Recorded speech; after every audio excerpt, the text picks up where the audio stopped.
Bienvenidas, bienvenidos a una bitácora antropológica más. Esta es la número 18. Y hoy vamos a abordar temas muy sociológicos con Priscila Cedillo. Priscila Cedillo es profesora de la UAM en Azcapotzalco y vamos a darle la bienvenida a esta bitácora antropológica número 18. Priscila, ¿cómo estás?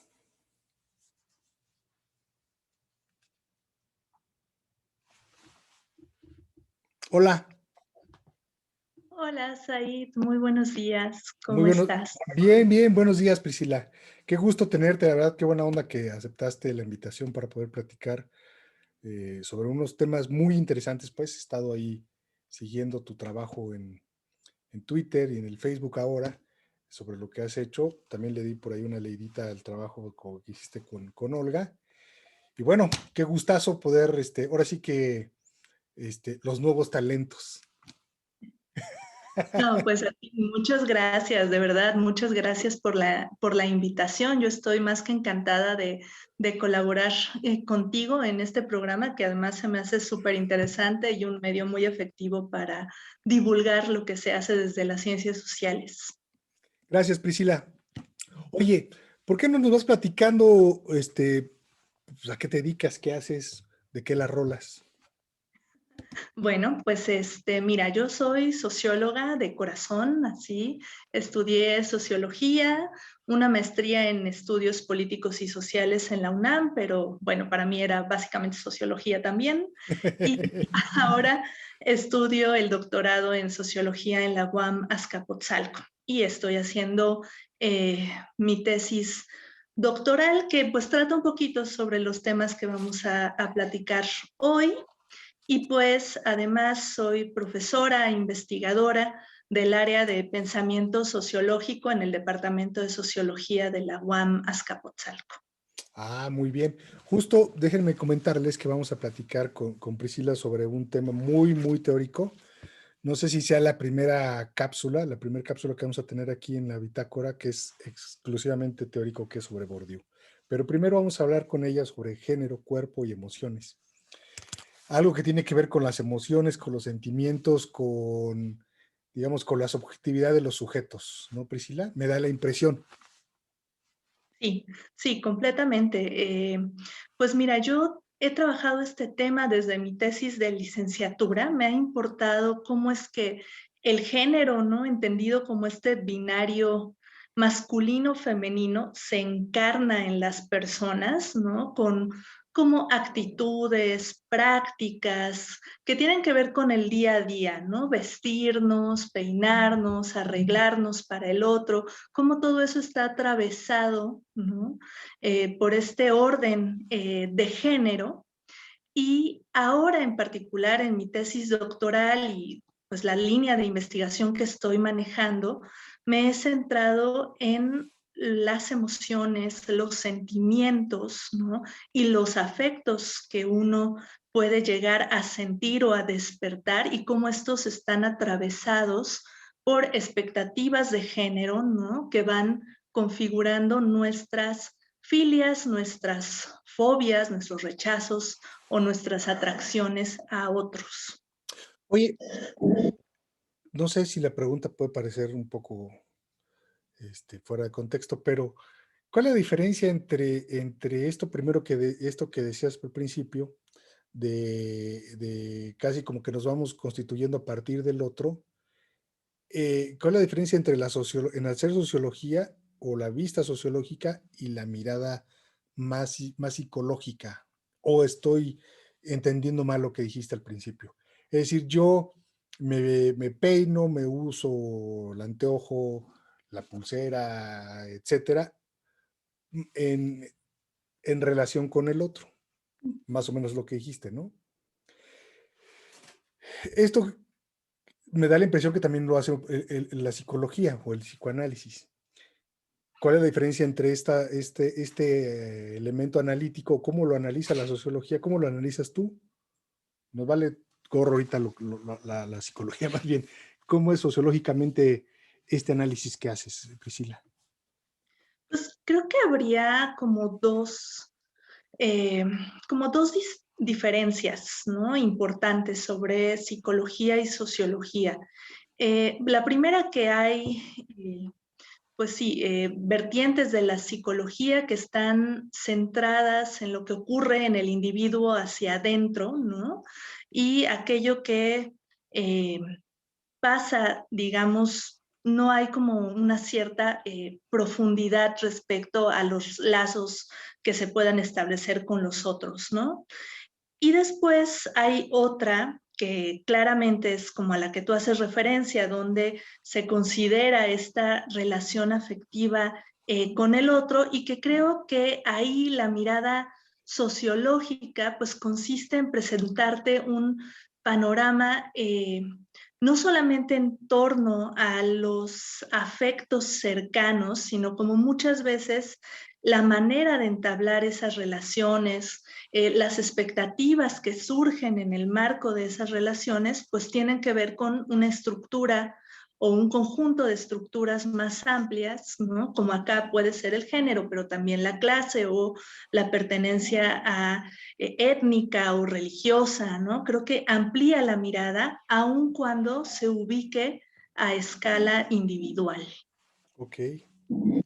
Y bueno, a mí me queda claro, y si no, pues ahí ojalá que al final o después nos pases ahí alguna bibliografía para que podamos incluirla en los comentarios de los videos y del audio, y la gente interesada pues pueda estudiar un poquito más. Ahora, si nos vamos a los sentimientos, ¿qué hay que hay con los sentimientos? Que es como el segundo nivel, ¿no? De análisis. Sí, sí, sí. Bueno, no es toda, hay muchas discusiones sobre qué es una emoción, qué es un sentimiento, cuál es la relación entre ambos, ¿no? Hay posturas que hablan de cómo el sentimiento es la elaboración cultural de las emociones, ¿no? Hay A ver, otras espérame. que El sentimiento es la construcción cultural de las emociones, es decir, las emociones es lo innato, lo biológico. hay posturas, ¿no? Que parten de esa distinción, ¿no? O sea, la emoción tiene que ver con aquello que se siente en el cuerpo, ¿no? Y el sentimiento con la elaboración cultural de. Ok. Existen otras posturas que no toman en cuenta una distinción tan tajante y que usan a veces emoción y sentimiento como sinónimo, ¿no? O existen otras, por ejemplo, que hablan no tanto de emociones o de sentimientos, sino de cómo los afectos están eh, imbrincados en este estar juntos, ¿no? O sea, cuando estoy con el otro, me despierta o le despierto, ¿no? Ciertos afectos, pues, ¿no? Entonces, bueno, acá, pues te digo, es un debate complejo que tiene al menos estas tres posturas, ¿no? Y creo que, pues en este sentido es interesante verlo desde el género, porque acá se ha resaltado mucho, por ejemplo, las reglas del sentir a propósito de las relaciones amorosas, ¿no? Las relaciones entre hombres y mujeres o entre lesbianas o entre homosexuales, ¿no? Y cómo se elaboran reglas del sentir a propósito del vínculo amoroso, pero también hay otros que son un poquito los que a mí me interesan, que tienen que ver con los familiares, con los amigos, las amigas, ¿no? Que van dejando una huella en la manera en que cada uno de nosotros y de nosotras nos vamos presentando también frente a ellos, relacionando con ellos, ¿no? Que van pues configurando, digamos, esta subjetividad, ¿no? O esta identidad de género. Oye, dos preguntas, sobre todo en la tercera postura es como siempre como sentimientos, digamos, perdón por no usar el concepto adecuado, pues, pero no encuentro otro para hablar de él, como sentimientos positivos. O sea, no hay como un afecto negativo, pues, o sea, de rechazo hacia alguien. Eh, eh, eh, eh, mm, la tercera, pues, ¿no? La primera sí pues, son sentimientos o son o son emociones, y sí puede haber emociones negativas, ¿no? Digamos de rechazo, de dolor, de frustración. Pero en la tercera me da la impresión que ya en el caso de al hablar de afectos, pues no habla de desafectos.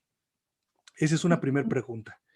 Y la segunda, ¿cómo entra aquí el género en la construcción de los afectos, de los sentimientos? ¿Hay diferencias de construcción a partir del género?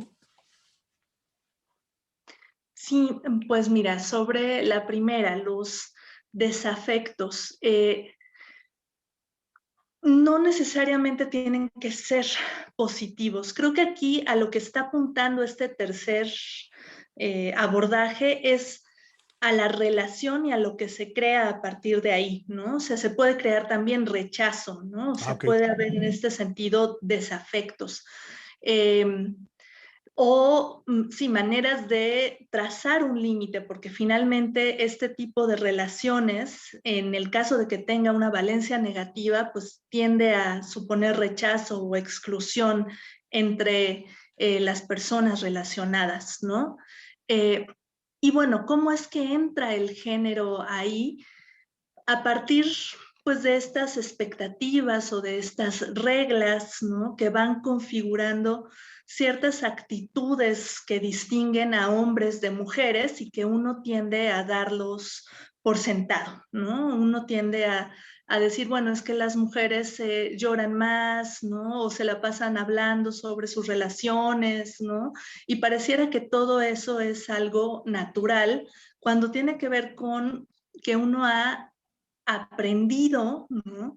A elaborar emociones, sentimientos, afectos desde ciertas expectativas, desde ciertas normas, ¿no? Y eso pues se lleva en el cuerpo, digamos, como un esquema de, pues del sentir, ¿no? Del sentir. Incluso eh, hay investigaciones, ¿no? Que apuntan a cómo el mismo fenómeno se vive y se experimenta de una manera distinta, pero aún así por las personas, pero puedes encontrar regularidades en términos de género, ¿no? En términos de la adscripción a la que cada uno pues se nombra.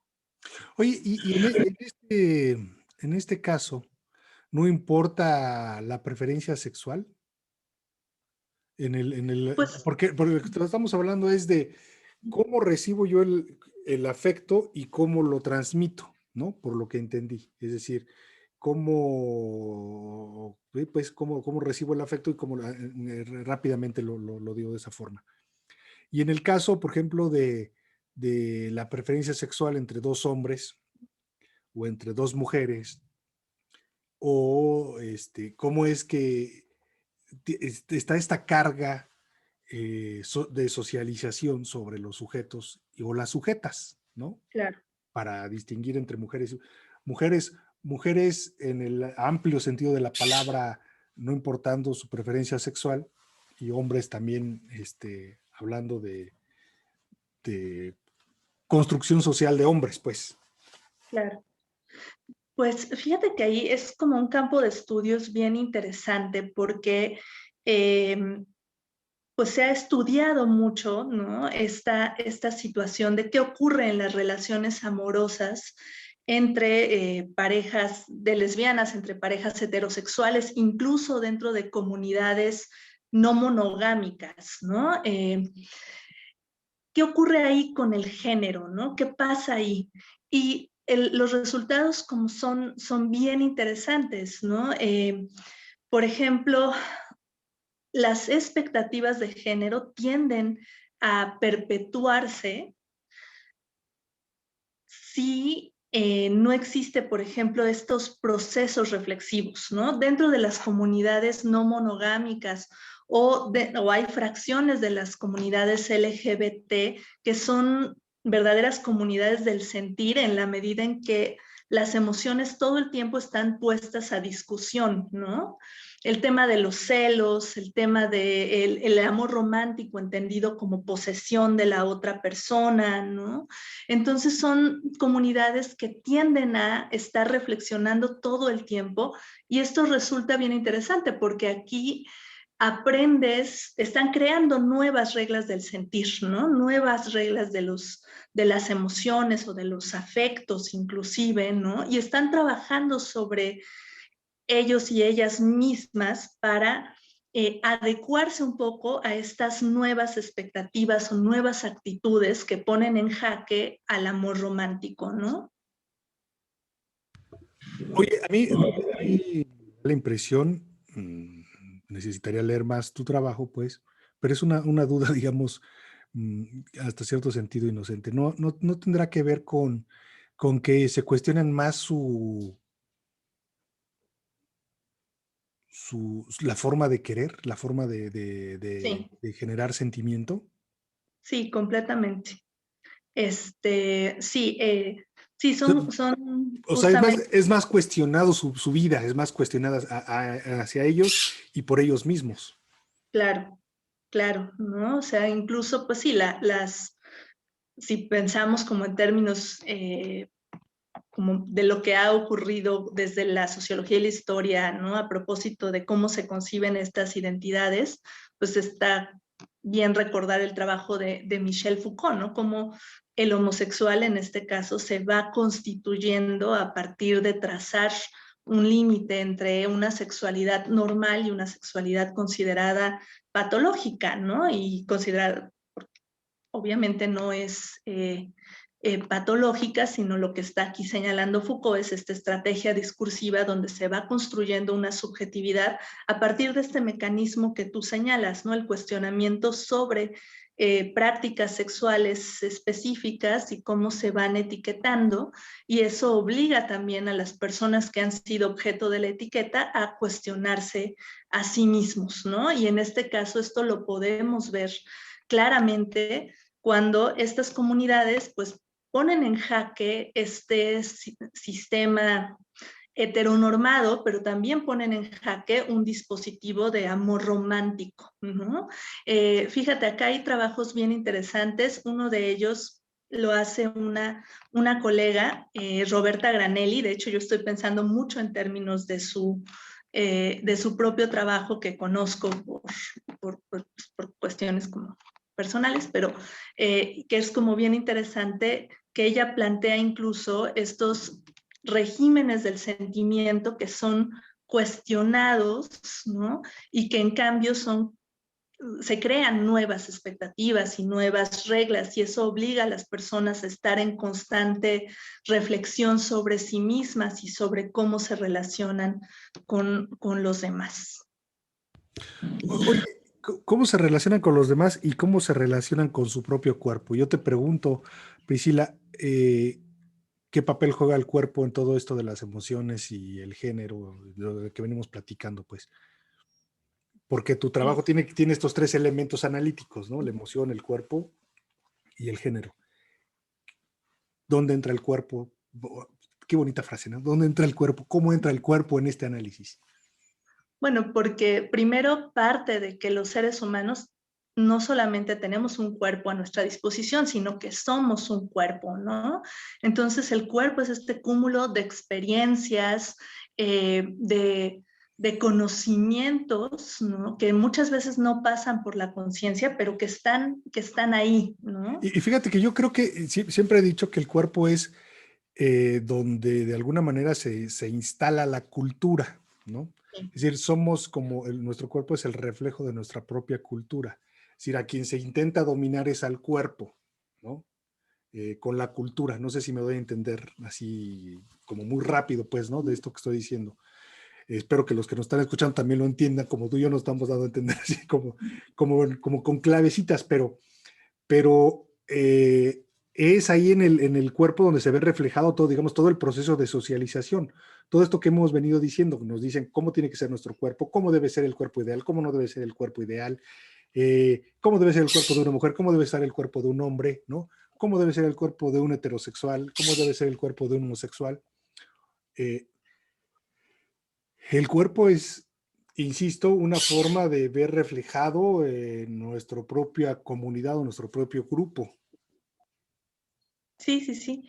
Sí, el cuerpo es el punto de partida, ¿no? Es donde incluso es una suerte como de bisagra entre cultura y naturaleza, ¿no? Y en este sentido, lo interesante acá es que no somos robots, ¿no? Y a pesar de que compartimos una cultura, incorporamos expectativas y actitudes que, digamos, nos dan, ¿cómo decirlo?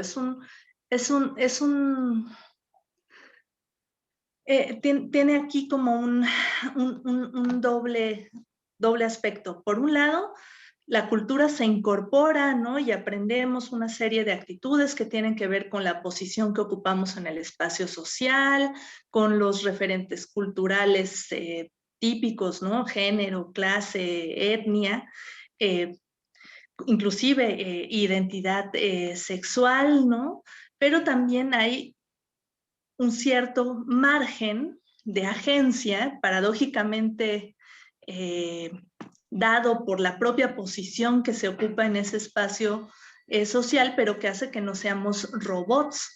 Y esto pues está muy vinculado a cómo el cuerpo juega un papel eh, pues central, ¿no? O sea, porque sí, es el cúmulo de la experiencia, pero es el cúmulo de la historia del grupo y de la historia biográfica, ¿no? Entonces, ahí hay, o se van marcando pues trayectorias que aun cuando compartamos ciertos referentes, pues hacen que actuemos de maneras específicas en situaciones concretas. Como dice la canción, soy un libro abierto donde puedes escribir. No tanto como un libro abierto, o sea, siempre va a haber una determinación social, ¿no? De aquello que a nosotros nos gusta o que nos hace sufrir o que nos inspira admiración o respeto o amor, Y esas ¿no? son las emociones. Fíjate que, Pero hay variables. ¿y qué papel juega la conciencia en todo esto? Pues porque efectivamente está nuestro cuerpo y te decía yo, pues nos dicen, a ver, no te toques ahí, te puedes tocar aquí de vez en cuando, ¿no? Este, es malo que se toquen, peor, digamos, en el proceso muy conservador, en el caso de las mujeres, es más malo que se toquen las mujeres que los propios niños, ¿no? Eh, pero después aparece algo que se llama quizá conciencia y ahí nos dice, pues me vale gorro que yo me quiero cortar el pelo, soy mujer y me voy a cortar la rapa, ¿no? Y no voy a usar maquillaje. Y yo me voy a dejar crecer el pelo y me voy a poner siliconas, ¿no? Y soy un hombre un hombre barbón y pechugón, ¿no? Sí. Pero es de acuerdo a mi conciencia. ¿Qué papel juega la conciencia en todo este proceso como de choque con la cultura, Priscila? Y las propias decisiones que uno va tomando. Y las propias Claro. emociones que se van generando a partir de esto que te decía yo hace rato, siempre se está cuestionando en el caso de los no, de los homosexuales. Claro, pues yo creo que juega un papel importante, pero acá es también importante situarla, ¿no? Es decir, la conciencia aparece ahí donde hay círculos, ámbitos de socialización que se contraponen, por ejemplo, a lo que hemos aprendido, ¿no? Entonces, de repente, estas ideas de, bueno, yo pues me rapo, tal vez no es que te surjan a ti, sino te surgen a partir de una relación particular que va más allá del hogar o de lo que has aprendido de tu familia cercana, ¿no? O sea, creo que aquí juega un papel bien importante que cada vez nos movemos dentro de más círculos y esos círculos también van dejando su huella en nosotros y muchas veces esos círculos no son armoniosos, ¿no? O sea, no te promueven los mismos referentes, las mismas expectativas y entran en conflicto. Entonces ahí la conciencia, que pues obviamente es una cualidad de cualquier ser humano, ¿no? También se ve potenciada por estas contradicciones que puedas ir observando y tú vas eligiendo también, ¿no? O sea, un poco por eso me refería a la agencia, claro que la tenemos, claro que es una propiedad del ser humano, ¿no? Pero está muy en relación con la posición que ocupamos en el espacio social y con quién nos movemos, con quién nos relacionamos, ¿no? Eh, Por ejemplo, fíjate, yo hice una tesis en una secundaria, ¿no? En la preparatoria 2, en el programa de iniciación universitaria de la UNAM. Y ahí un poco la idea era las prácticas corporales que aprendemos de nuestros grupos de pares, ¿no? Y pues se notaba primero, por un lado, sí, este afán de distinguirse, digamos, de lo que ocurría en los círculos familiares dentro de los grupos de pares, ¿no? Pero también las escuelas convocaban ciertas situaciones que hacían que las personas actuaran de una manera o de otra, ¿no? Entonces, a lo que voy es un poquito a cómo eh, hay una suerte como de reflexividad que opera en el marco de las situaciones, ¿no? Por poner un ejemplo, las prácticas del vestir, ¿no? Las personas eligen su atuendo según las situaciones que van enfrentando, ¿no? Y eso muchas veces está atravesado por el género. Las chicas me relataban, bueno, es que si yo voy a andar en el transporte público, yo voy a elegir determinado tipo de ropa, ¿no? O yo quiero venir a la escuela arreglada, pero no me quiero ver vulgar, ¿no? O yo no quiero parecer reggaetonera. Entonces se usa mucho como para marcar como también estas distinciones. Eh, y había en este sentido una conciencia, ¿no? Que se encontraba acotada a la exigencia de la situación, ¿no? Este, o había otros casos, recuerdo ahora mucho el de los chicos, ¿no? Que si yo llegaba y les preguntaba, oye, tú, ¿cuánto tiempo te tardas como en peinarte? Como, pues, nada, ¿no? 0 minutos, nada, así. O sea, yo me paro y así me voy a la escuela. Pero cuando le decías, oye, explícame tus peinados, bueno, o sea, tenían un vocabulario y una reflexividad sobre el peinado, sobre cómo, que incluso era mucho mayor que aquel al que uno podría decir, o que podría decir, ay, es que las chavas ocupan más tiempo en arreglarse. No, pues los chavos también, solo que no lo dicen, ¿no? O Así sea, es, solo que no lo aceptan o no lo reconocen socialmente, ¿no? Entonces, claro. escarbándole un poquito, pues claro que hay reflexividad en torno a prácticas cotidianas, ¿no? Sí, Pero sí, bueno, sí. hay que buscarle.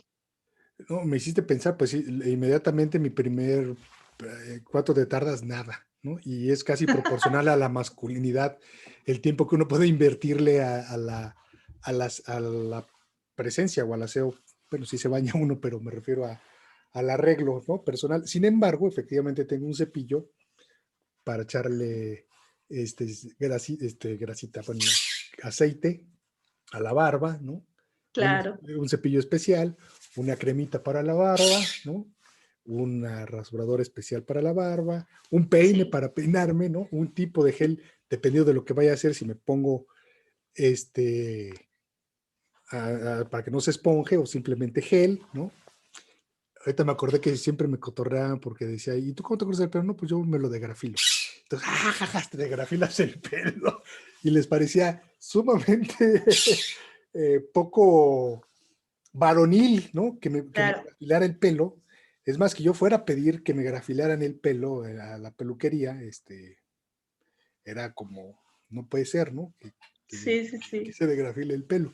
Bueno, estamos hablando de identidades, ¿no es así? Es decir, el cuerpo, el género y la emoción como tres elementos que generan identidad, Priscila, o ando perdido. No, no, estás bien, ahí vamos. Y es un elemento sumamente sociológico, pues, ¿no? Es decir, hablar de la identidad es hablar de un tema casi junto con pegado con la palabra sociología. ¿Por qué estudiar esto, Priscila? ¿Cuál es Pues la mira, importancia de estos temas, pues? ¿cuál es la Pueden ser importancia de estos personales temas? o no, o sea, pero digamos, ¿qué es lo que nos permite entender más de la sociedad con estos temas, pues? Pues mira, creo que en mi caso, ¿no? O sea, hablando ahí sí desde mi experiencia, pues hay razones tanto personales como disciplinares, ¿no? Personales porque a mí, pues las relaciones de género, las relaciones entre hombres y mujeres, pues me parecieron siempre desiguales, ¿no? O sea, notaba yo como estos pequeños gestos que uno observa en la vida cotidiana, ¿no? Las mujeres en la cocina o las mujeres con mayores tareas de cuidado, ¿no? Y bueno, eso pues claro, a mí me saltaba, ¿no? Y bueno, cuando empiezo a estudiar sociología, como tú bien dices, aquí la conexión entre individuo y sociedad pues es básica, digamos que la sociología pues comienza a darme una serie de herramientas para pensar cómo es que estas asimetrías entre hombres y mujeres se van incorporando hasta hacerlas ver como si fuera algo natural y como si fuera parte de lo que hacemos cotidianamente. Y en este sentido me interesaba a mí como decir, bueno, es que cómo es que esto se reproduce, ¿no? O sea, cómo es que estas asimetrías se siguen reproduciendo. Entonces, bueno, eso en términos personales. Y luego, pues me fui dando cuenta de cómo esto tenía que ver mucho con cómo percibíamos a los cuerpos, ¿no? A los cuerpos sexuados en particular, ¿no? Igual recuerdo mucho mi tesis de licenciatura que es sobre estos esquemas de percepción de los cuerpos sexuados y recuerdo a alguien que entrevisté que me dijo, es que yo nací muy cuadrada, ¿no? Y mis hermanos me decían que yo iba a ser hombre, ¿no? O sea, cómo incluso las formas del cuerpo remiten a un binario que opone género masculino y femenino, ¿no? Entonces, conforme yo veía eso, pues me interesaba más el tema del cuerpo y entonces un poquito pasé de este interés por el cómo evaluamos o cómo juzgamos los cuerpos de hombres y mujeres de manera desigual a cómo aprendemos prácticas corporales que nos constituyen como hombres o como mujeres, ¿no? Como estas del cuerpo, ¿no? Perdón, como estas del vestir o del arreglo, la manera inclusive en que te saludas con el otro, ¿no? La manera en que te relacionas con el otro. Acá en la tesis de maestría de la que te platiqué, eh, había una frase, llevarse pesado, ¿no? Pero llevarse pesado era muy distinto si se trataba de puros hombres o si se trataba de mujeres o si se trataba de grupos mixtos, ¿no?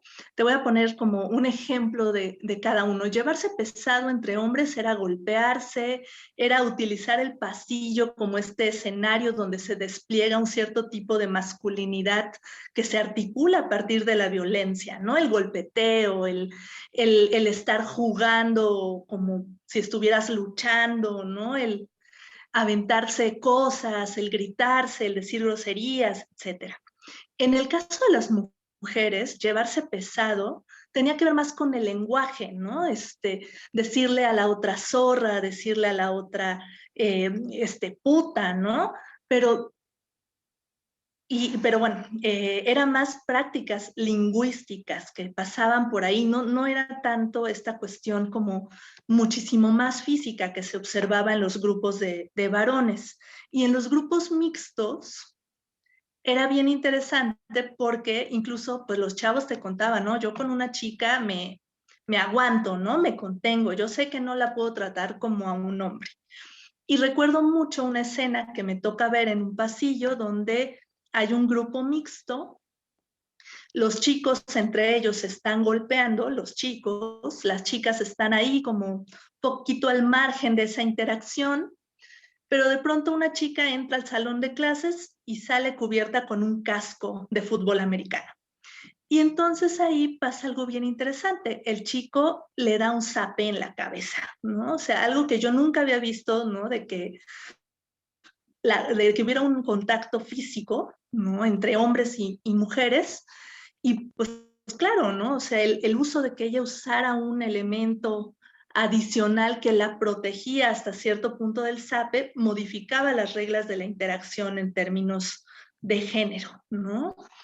Y bueno, esto, lo que era súper interesante acá, es que lejos de ser una violencia que podría ser codificada por ellos mismos como bullying, era la expresión de su amistad, era la expresión de una camaradería entre ellos, ¿no? Esto era bien particular, sobre todo en el caso de los varones, ¿no?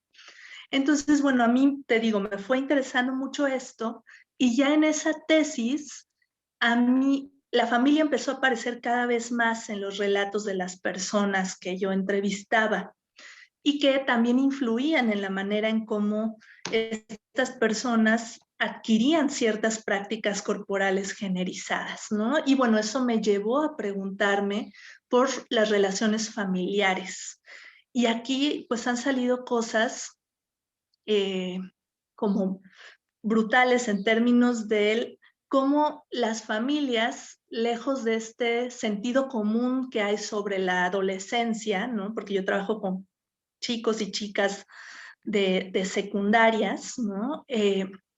Cómo aquí la familia, lejos de ser el universo a partir del cual uno se distingue, pues también pesa, ¿no? Y también tiene un peso bien importante, ya sea en términos positivos o en términos negativos, ¿no? Aquí es bien interesante la figura del padre en relación con el hijo adolescente, ¿no? Como una figura que se admira, pero al mismo tiempo una figura de la que se trata uno de alejar y de construir sus propios referentes, ¿no? Igualmente ocurre con el caso de las madres en la relación con las hijas, ¿no? Cómo incluso la hija tiene una serie de expectativas sobre cómo debe ser su mamá y entonces exige en consecuencia ciertas prácticas y queda frustrada si no las cumple, ¿no? O sea, hay, como que ves incluso no solamente cómo los padres ejercen una suerte de socialización sobre sus hijas e hijos, sino como también ellos, ¿no? Están esperando una serie de cuestiones que si no son satisfechas, pues genera también emociones y sentimientos negativos, ¿no? Por etiquetarlos de una manera. Entonces, vamos, en ese mood, pues yo he visto que pues el nexo entre cuerpo, emociones, sentimientos, afectos, y género y dominación, ¿no? Hubo ordenamiento de género, es fundamental, pues, y por eso es que a mí me interesaba mucho trabajarlo, ¿no? Sociológicamente hablando y con este referente empírico, pues, ¿no? Bueno, creo que también otra forma de decirlo es que tu trabajo nos permite pararnos, hacer un alto, digamos, en la vorágine cotidiana que tenemos de nuestra vida y reflexionar sobre cómo estamos nosotros constituidos como sujetos sociales y a partir de qué elementos de la familia nos ha construido y hemos construido nuestro cuerpo, nuestro género y nuestros sentimientos. Claro. Ojalá que las personas que nos escucharon y nos vieron puedan reconocer esto y decir, ah, caray, reflexionar sobre esto que tu trabajo nos permite, digamos, eh, a veces la gente piensa, bueno, ¿para qué estudian esas cosas? ¿No? ¿Para qué estudia el género? ¿Para qué estudia el cuerpo? ¿Para qué estudia las emociones? Y creo que tu trabajo es un claro ejemplo, para la redundancia, de cómo hay una importancia para podernos, yo decía, detenernos en lo que regularmente no nos paramos a observar de lo que somos como sujetos sociales y hacer una especie como de retrospección y decir, ah, caray, ¿no? Pensar en nuestra propia experiencia y que es más o menos lo que intenta hacer la bitácora antropológica. ¿Cómo cerramos, Priscila? Eh, ¿Cómo concluimos esta cápsula? Pues mira, a mí me gustaría añadir a esto que estás diciendo, ¿no? Sobre por qué es importante este tema en particular o esta conexión inclusive analítica entre género, dominación, emociones, eh, por dos razones. La primera es muy evidente, ¿no? Cómo se reproducen las jerarquías de género, ¿no? Ok, las aprendemos, se hacen cuerpo, ¿no? Estas asimetrías generan prácticas donde la mamá dice, no, a tu hermano no le pidas que tienda la cama, o llévale la comida al hermano, o se le quita tiempo a la niña para que dedique, en vez de a estudiar, al cuidado, ¿no? De otras personas. O sea, creo que ahí hay que ya es válido en sí mismo, ¿no? Estudiar ese tipo de manifestaciones, pero habría una última, y es que uno invierte afectivamente en ese ordenamiento, ¿no? Uno está comprometido inclusive con ese ordenamiento de género, ¿no? O sea, hay una inversión afectiva, y en este sentido la dominación no solamente se revela como en sus aspectos más opresivos, sino también en sus aspectos más productivos, ¿no? A quien amamos, a quien respetamos, a quien admiramos. La dominación, digamos que también se da a través de estas vías que nos hacen felices, que nos hacen estar bien con nosotros mismos, ¿no? O sea, y creo que eso abre como otra manera de pensar la dominación, pero tal vez con el mismo fin, ¿no? Identificar aquellos mecanismos que hacen que esto se mantenga, pues, ¿no? Ya no solamente por aspectos meramente opresivos, sino también por cómo es que dentro de los ordenamientos de género se juegan también promesas, ¿no? Por usar un concepto ahí que me estoy volando de alguien más, promesas de como de felicidad, ¿no? O vamos, de que también se juegan una serie de cuestiones que nos hacen sentirnos bien, pues, sentirnos plenos, sentirnos felices, ¿no? Y vamos, que eso, pues, todavía es más, todavía, ahora sí que es todavía peor, ¿no? Porque Sí. no solamente es la denuncia de la opresión, sino cómo, por ejemplo, el trabajo de cuidado en el hogar no solamente se siente como una obligación, sino también como una manera de ser útil y de ayudar y de ser leal o sea, no solamente no, estás siendo obligada a, sino que además lo estás haciendo, pues, como con un afán, no de, como, con un, no sé si llamarlo reconocimiento, con un afán de que ahí se está jugando no solamente una obligación, sino también un lazo afectivo con otras y otros, ¿no? A eso me refiero, y yo creo que con eso cerraría, pues. Ojalá que podamos pues seguir después platicando y sobre todo estudiando estos temas que son abordados de una manera, no diría que diferente, sino una manera mucho más amplia que nos permite conocer más sobre lo que somos como sujetos sociales. Muchas gracias, Priscila. Nos No, vemos a ti. en la próxima cápsula para hablar de Bourdieu. No sé por qué. Ok, nos vemos pronto, gracias. Chao. Chao.